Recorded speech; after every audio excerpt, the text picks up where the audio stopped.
I have no words, but thanks to the people of Manila. I am grateful to each and every citizen of the city. With this type of Monday, I really owe it to you.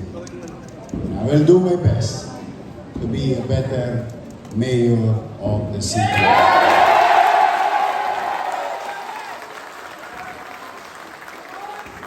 And lastly, ako naman, alam ko sa June 30 pa ako uupo. Baka naman kung may visa pa yung salita ko ngayon.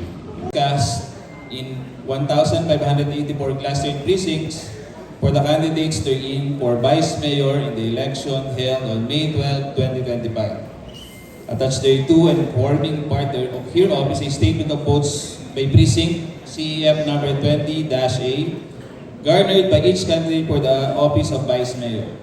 That after such canvass, it appears that Atienza Chi will fix our signature and imprint our thumb marks in the City of Manila, Province of NCR Manila, this May 13, 2025 at 9:06 p.m.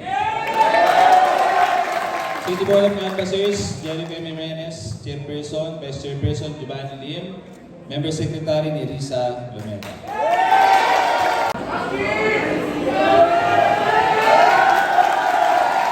Commission on Elections, CEF number 24. Certificate of Canvass and Votes and Proclamation of Winning Candidate for Vice Mayor. May 12, 2025, National, Local, Barn Parliamentary Elections, May 12, 2025. We, the undersigned members of the City Board of Canvassers, do hereby certify under oath held on May 12, 2025. Attached hereto and forming part thereof is a statement of votes by precincts, CEF number 20-A, garnered by each candidate for the office of mayor. That after such canvass, it appears that Dumagoso Isko Moreno